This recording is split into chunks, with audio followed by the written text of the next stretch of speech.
online gaming industry faces huge uncertainty with the bill that has been passed by the Lok Sabha on promotion and regulation of online gaming, and a lot of the players in the market are uncertain about what happens to them next.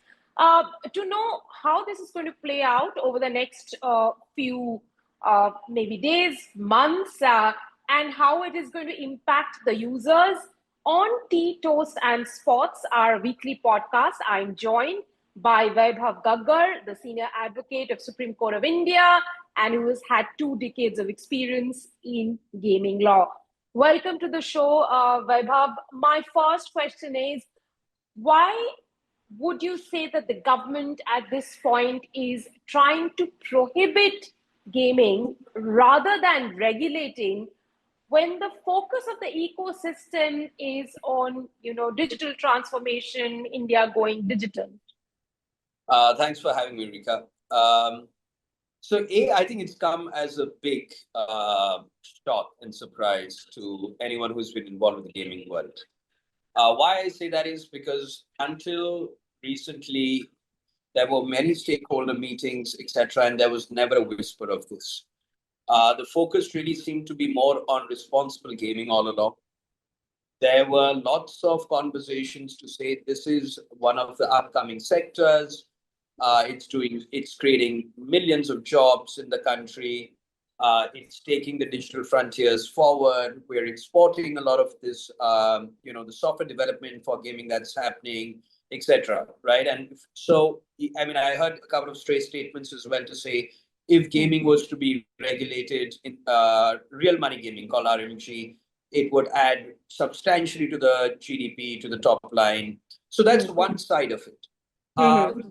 What one is hearing now is that this entirely opposite end has happened because of what the government believes the statistics and data they've been collecting over the years, which shows to them, at least, and I am not saying I'm necessarily in agreement, that this has led to a high number of suicides. People are getting addicted. The younger generation is spending too much time on this. The people from the lower middle class economic stratas are borrowing money to play and are stealing money to play, etc., etc. Now, I don't know where those statistics are coming from, but that seems to be a very clear message across board in the political spectrum to say that any sort of real money gaming now will be treated as gambling, and therefore you just need to prohibit it because it's a vice that the society in the country cannot afford. And a lot of states were earlier also trying to do this, right? Specifically, I remember Tamil Nadu coming out with it and a couple of other states, and those litigations went on. I believe it's banned in Telangana, so I would really like to know what's happening in Telangana at this moment. Well, now it'll be banned all over. So Telangana, no Telangana, Tamil Nadu, etc. From a federal perspective, I don't think it matters if the law stays. It matters which state wants to do what anymore. It's a central legislation which is coming down very, very hard. This could be an industry store shopper. Okay, while we will go into the nitty-gritties of what really happens, I wanted to ask you from the bill being passed in Lok Sabha to it going in Rajya Sabha, becoming an act notification, are we looking at a period of 6 months, 8 months before it becomes a law? Could you give us a rough timeline? If you look at it, Lok Sabha passed it yesterday within 7 minutes. Rajya Sabha, I believe, passed it today. All that it's awaiting, unless it's already been done, is the president's assent get notified. And when there is, I don't think there was a debate. I don't think there was any opposition. It went through almost as if everyone was in consensus. So I don't think this is going to take time at all. I think it's right around the corner. So can this bill be challenged? Once it becomes an act, then yes, and I think it will be challenged. It won't be easy, but from a purely legal perspective, there are some intricate constitutional issues which are involved in this, and I'm very sure that it's going to be in court within 2, 3, 4 days of it becoming an act. And tell us, do you really think that there are any loopholes in this? Can at the moment these gaming companies um, exploit any loopholes? There's a lot being talked about, but what do you really see are the loopholes? So I won't call them loopholes. I would, however, say that there can be strategic and tactical moves of how to survive despite this act. There would be a change of the business model. The way the business model is currently running, I think it's going to be incredibly difficult for them to be able to get themselves out of the ambit of the act the way it's currently. But the promoters of some of these companies also are quite brilliant, and they will come up with ingenious ways to find a way on how to survive, because it's come down to their survival over here. That's one way. The second is, what is going to be the repercussion in terms of, will this lead to, and my bigger fear is, will this lead to an exodus of all these companies to set up overseas, right? Now, if you call that a loophole, then that's a loophole. If you call it a strategy, that's a strategy, or if you call it survival, it's survival. But I think that's what a lot of them are going to be looking at doing, because then the legal framework, is it adept enough to manage to get them back? I'm not too sure, number one. And number two, do we really believe that gaming is going to finish for the youth and they will not game at all? I don't know. Very optimistic. So what I was also hearing by talking to some of the gamers, they're looking for alternate VPN. They're trying to create VPNs and then log into these platforms and play these games. Do you think that is something that's going to pick up in the coming days? It could be a strategy that some of them would try. I'm not too sure that that is going to help them survive. VPNs are a very controversial issue by themselves. The government has been looking into this entire issue of VPNs. There is enough and more technology out there that if they really decide to go after them, there could be problems from an identification perspective as well. And the larger issue is going to be the payment gateways. See, today, you could show that Mr. X is playing from Canada and the server is located in the UK, just as an example, right? Where's the payment coming from? Now, within that also, I can see 4 or 5 different alternatives that people may be looking at. Some of them may want to go into the crypto world, which then becomes a little untraceable. Some may want to go into different fiat currencies. But all of them, by the end of it, do leave a digital footprint and a trace. Right. So a lot of it is going to be dependent upon how, it seems like the government's very serious about it, but one thing is to create a law, the other is to be able to execute it and really execute it. But no matter how you look at it, Rika, the point is, this is going to destroy the industry the way it stands today. And that's the legislative intent as well. That's what the government has decided. The opposition has decided to support the government on. So, that's what the democratic setup wants, it seems. Yeah, it's a $3.8 billion industry we are talking about. But the other thing that I really would want to know from you is there's huge concerns about money laundering.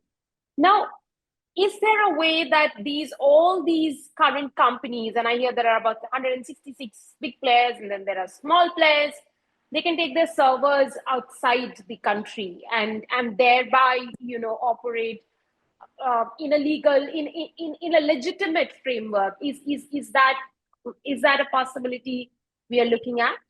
Yes, that's what, when I was talking about the exodus from India into other geographies. So most countries, not most, a lot of countries have a licensed regime. Take UK, for example, right? Gibraltar, UK, etc. Very strong license regime, very strong protocols, KYC.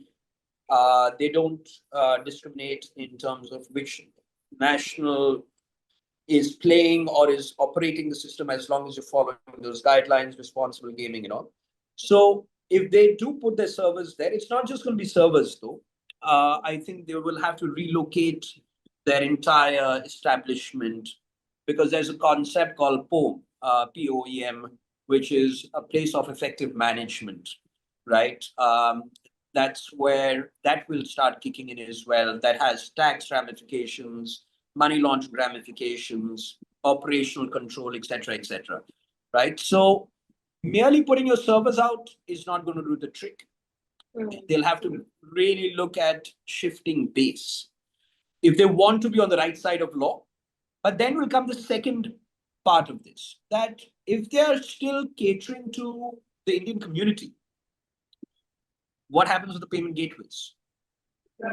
There are various levels at which the government can block this. And once the government has decided that it doesn't want to allow players to game from India in the RNG sector, they have ways and means to ensure that to a large extent. Right. I was just going through some numbers, and it said that there are about 448 million gamers in India, and out of which 155 millions are in real money gaming, which accounts for about 34% now. Now, this is a question really from someone who's used one of the apps. So when I was logging into one of the apps, I had to give my Aadhaar card. I had to give all my details. Okay. Number one, what happens to all my details, all the data that I have put into the platform? Does it remain private? Does it get shared by other people? Because I'm hugely concerned about my data now, and it's really an average user's question.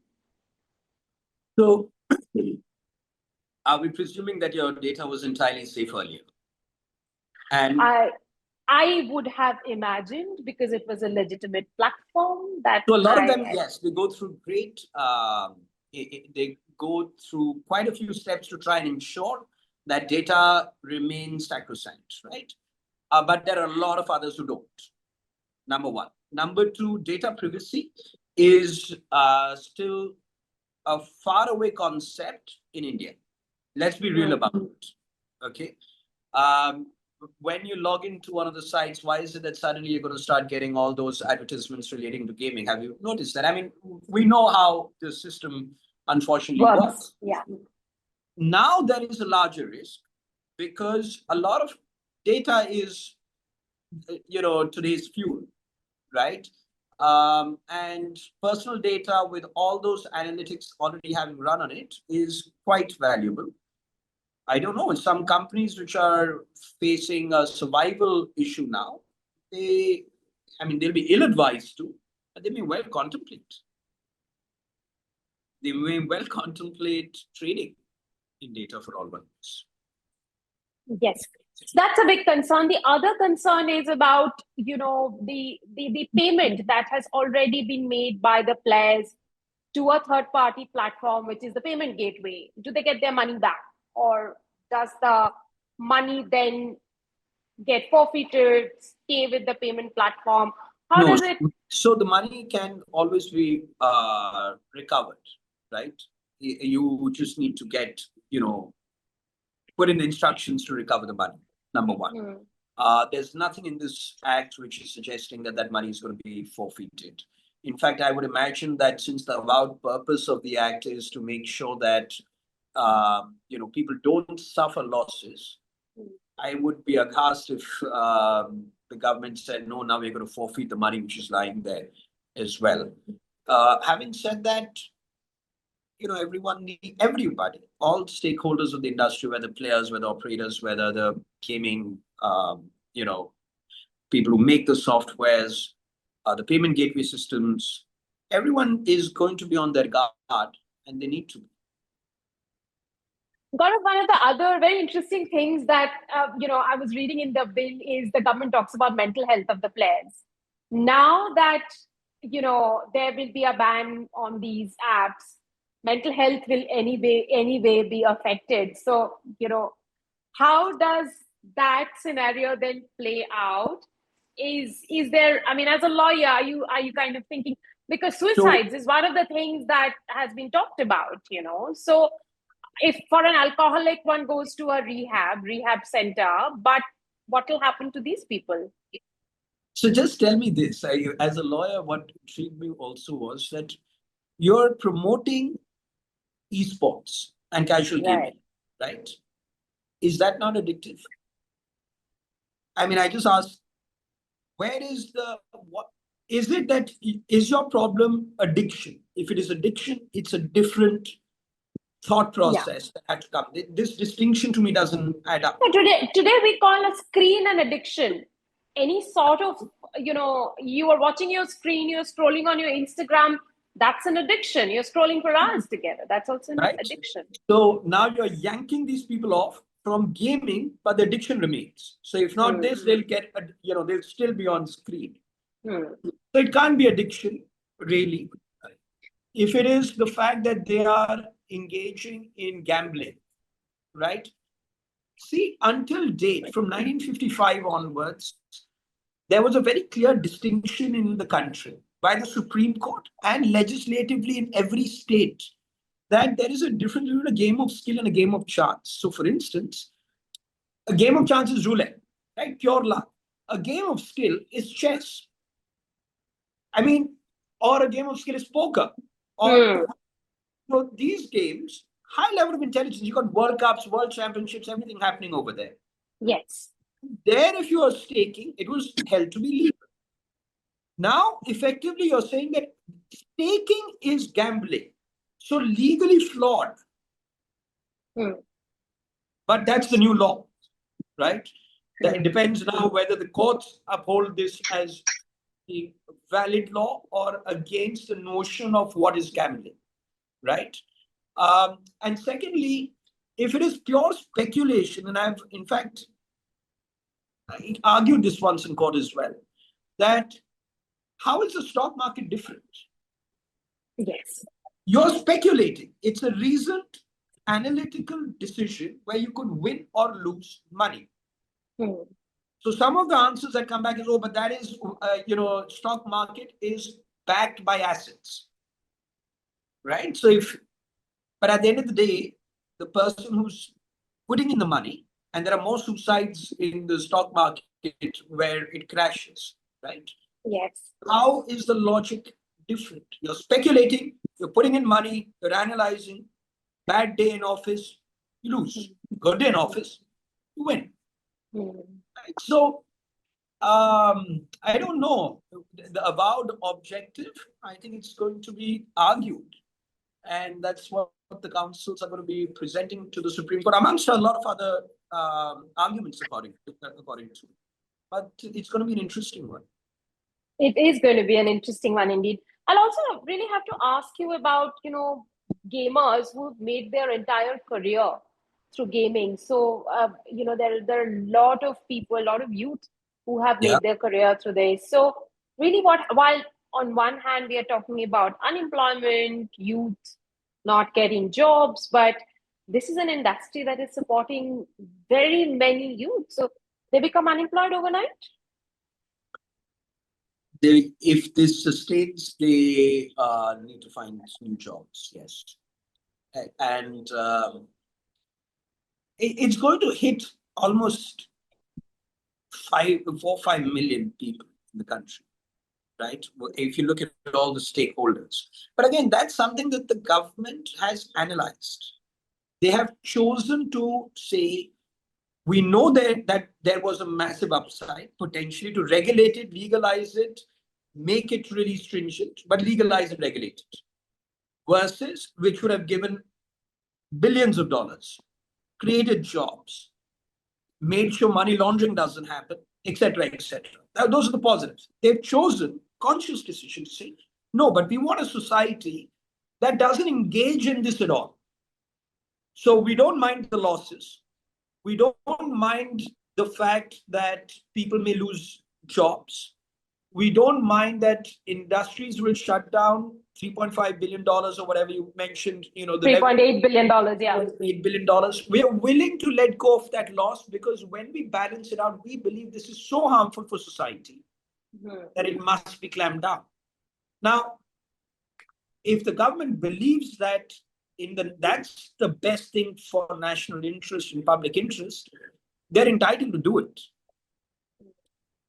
A lot of people will disagree with it, but yeah, they've balanced, they've done their analysis. It's not that it's on a whim.